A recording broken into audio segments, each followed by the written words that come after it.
കുഞ്ഞോട് ഇത്രയും പേടിക്കുന്ന ശത്രു ആരാ? അറിയാമെങ്കിലൊന്ന് പറ. ഏതായുധമാണ് കരുതി വെക്കേണ്ടെന്ന് ഇപ്പോഴെങ്ങ് തീരുമാനിക്കാമല്ലോ.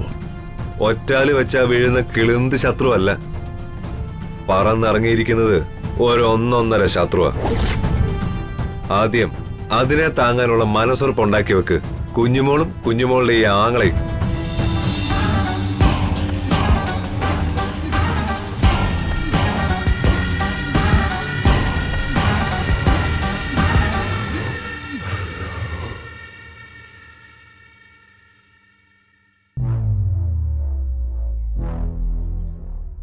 നരിയേട്ടാ, ആ ഹോസ്പിറ്റലിൽ എത്തിയത് ഒരു തമ്പുരാട്ടിയായിരുന്നു.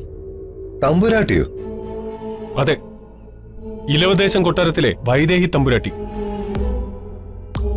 മരണപ്പെട്ട തമ്പുരാട്ടിയുടെ ഇളയ തമ്പുരാട്ടി. ഇളയ തമ്പുരാട്ടി വൈദേഹി.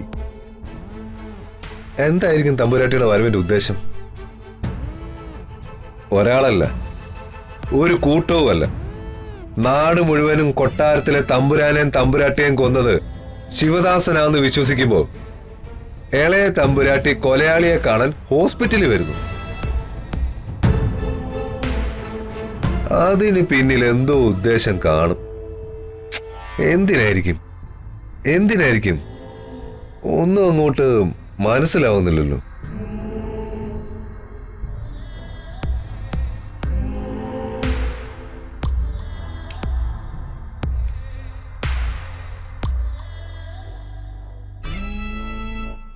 ആരാണവര്?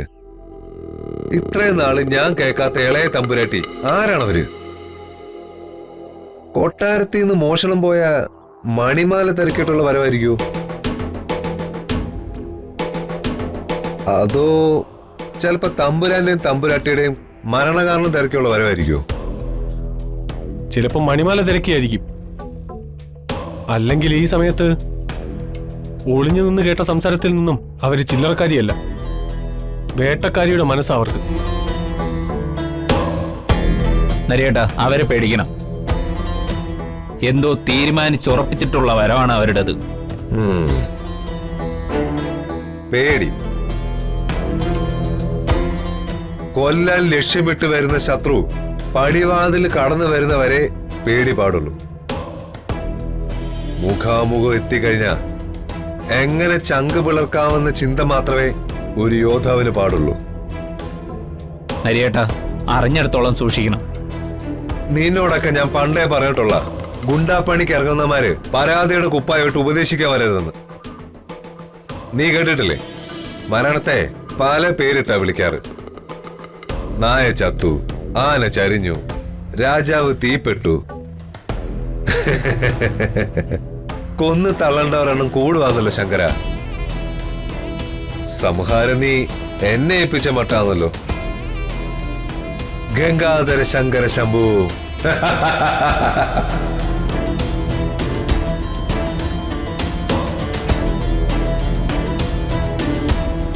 തൽക്കാലം ശിവദാസനെ അവർ ജയിലിലേക്ക് മാറ്റട്ടെ. പ്രതിയാണെന്ന് സമ്മതിച്ചിട്ടില്ലല്ലോ. ഇല്ല. ജയിലിൽ വെച്ച് ശിവദാസനെതിരെ കൊലപാതക ശ്രമമാണ് നടത്തിയതെന്ന് ജയിൽ DGPക്ക് ഒരു മെയിൽ അയക്കാം. അതോടെ ജയിലിലുള്ള ശല്യം മാറും. ബാക്കി കോടതിയിലല്ലേ, നമുക്ക് നോക്കാം.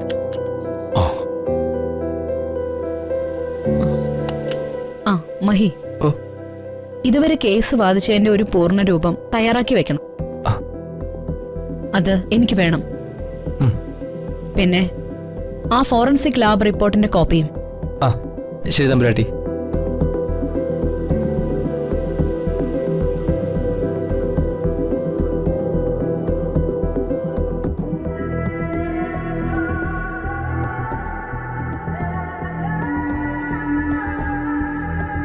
കല്യാണി, ഇനി മുതൽ സമയം മാറുകയാണ്. എല്ലാം ശരിയാവും. എനിക്കൊന്നും വേണ്ട തമ്പുരാട്ടി. ഒരു തെറ്റും ചെയ്യാത്ത എന്റെ അച്ഛനെ രക്ഷിച്ചാൽ മാത്രം മതി.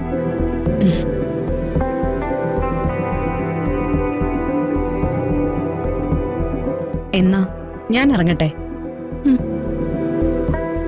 ചില കാര്യങ്ങൾ ചെയ്തു തീർക്കേണ്ടതായിട്ടുണ്ട്. ഇന്നു മുതലാകാം ആരംഭം. വരുന്നുണ്ട് ഞാൻ രമാദേവിയുടെ അരികിലേക്ക്. കാണുമ്പോ രണ്ടുപേരും ആശ്ചര്യപ്പെടണ്ട, പരിചയഭാവം കാണിക്കുകയും വേണ്ട. എന്നാ വീണ്ടും കാണാം. ശരി. ശരി തമ്പുരാട്ടി.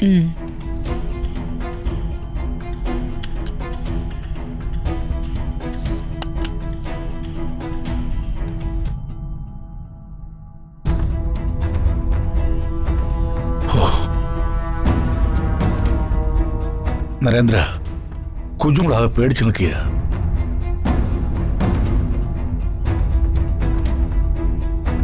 അതാ നരി വീണ്ടും കാണണമെന്ന് പറഞ്ഞപ്പോ ഒറ്റയ്ക്ക് വരാൻ പറ്റില്ലെന്ന് പറഞ്ഞ് എന്നെയും കൂട്ടി വന്നത്. കുഞ്ഞോട് ഇത്രയും പേടിക്കുന്ന ശത്രു ആരാ? അറിയാമെങ്കിലൊന്ന് പറ. ഏതായുധമാണ് കരുതി വെക്കേണ്ടെന്ന് ഇപ്പോഴേ തീരുമാനിക്കാമല്ലോ. ഒറ്റാല് വെച്ചാ വീഴുന്ന കിളിന്ത് ശത്രുവല്ല, പറന്നിറങ്ങിയിരിക്കുന്നത് ഒരൊന്നൊന്നര ശത്രുവാ. ആദ്യം അതിനെ താങ്ങാനുള്ള മനസ്സുറപ്പുണ്ടാക്കി വെക്ക്, കുഞ്ഞുമോളും കുഞ്ഞുമോളുടെ ഈ ആങ്ങളെയും. നരി,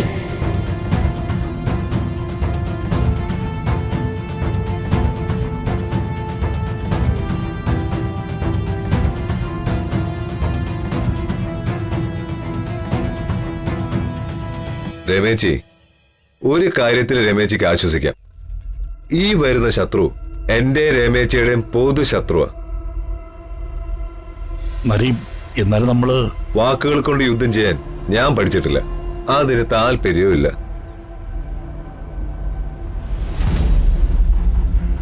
എതിരെ വന്നതിനെ കൊന്നൊടുക്കിയ അനുഭവം, ഇനി അത് തന്നെ എന്റെ യുദ്ധം. ഒന്നുകിൽ യുദ്ധക്കളത്തിൽ ചത്തു മലച്ച് വീഴും, ഇല്ലെങ്കിൽ തിരികെ നടക്കുമ്പോ ശത്രുവിന്റെ അറുത്തെടുത്ത തലയുണ്ടാവും ഇടം കയ്യിൽ. ഓ, കേൾക്കുമ്പോ തന്നെ പേടി തോന്നുന്നു എനിക്ക്. ഭദ്രമാമ, ആകാശത്ത് നല്ല കോള് കയറുന്നുണ്ട്. മഴയ്ക്ക് മുമ്പ് വീട് പിടിക്കാൻ നോക്ക്.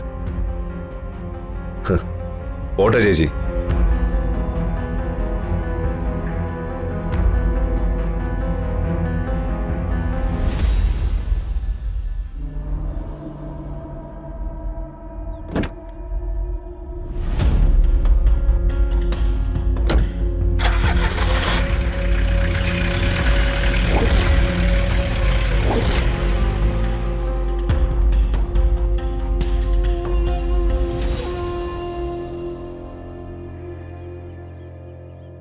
ഇവനങ്ങനെ കുഞ്ഞോളെ നരിയെന്ന് പേരിട്ടത്?